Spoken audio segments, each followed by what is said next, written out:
के रास्ते राजमहल में पहुंचे और वहां की हर एक चीज मेघना को जानी पहचानी लग रही थी। इस तरफ गांव में आंधी का बहाव बढ़ने लगा था।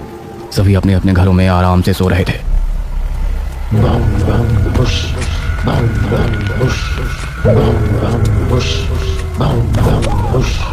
अरे ये आवाज तो निशिर बोलो। गांव के सभी लोगों के दिलों में खौफ उतर आया। उसी समय मुखिया के कमरे में गांव का पुजारी हड़बड़ाता हुआ पहुंचा।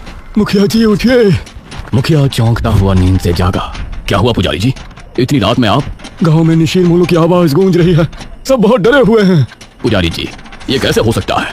निशिर मोलो यहाँ कैसे आ सकते हैं? वो तो कई सालों पहले सो गए थे। जरूर कुछ ऐसा हुआ है जिससे वो जाग उठे थे। हमारा मन बहुत विचलित हो रहा है। गांव के सभी लोग अपने अपने घरों में जाग चुके थे और डरे बैठे थे। यह आवाज सभी के दिलों में खौफ पैदा कर रही थी।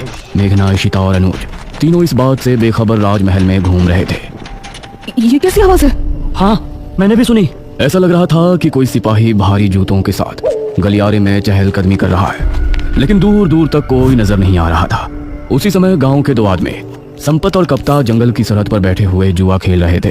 अरे संपत यार, चल घर चलते हैं, अब बहुत समय हो गया। ओहो, अब तू हार रहा है तो घर चलते हैं। अरे चुपचाप पूरी बाजी खेल, इससे पहले तो मैं तुझे जाने नहीं दूंगा। हाँ, यह सुनकर कप्ता फिर से उसके साथ पत्ते बांटने लगा। उन दोनों को यह आवाज सुनाई दी। तेज आंधी की हवाओं में उनकी आंखें बहुत मुश्किल से खुल रही थी। उन दोनों ने देखा कि सामने से चार आदमी अपने कंधों पर एक ताबूत उठाए मंत्र पढ़ते हुए चले आ रहे हैं। संपत और कप्ता इससे पहले कुछ करते, वो चारों आकर उनके सामने रुक गए। हवा का रुख थोड़ा कम हुआ। वो चारों अपनी लाल चमकती आंखों से संपत और कप्ता को घूर रहे थे। इधर इशिता, मेघना और अनुज को एक दरवाजा खुलने की तेज आवाज सुनाई दी और वो चौंक पड़े। न जाने उस दरवाजे से कौन निकला, जिसको देखकर ये तीनों चौंक पड़े।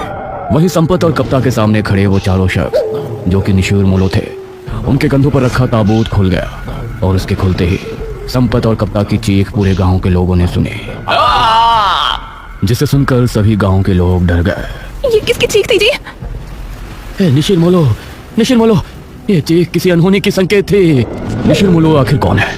क्या है मृत्युंजय अमृत और क्या संबंध है मेघना का इन सब से? इन सभी सवालों के जवाब जानने के लिए हमारे साथ जुड़े रहिए इस कहानी के अगले भाग में भी।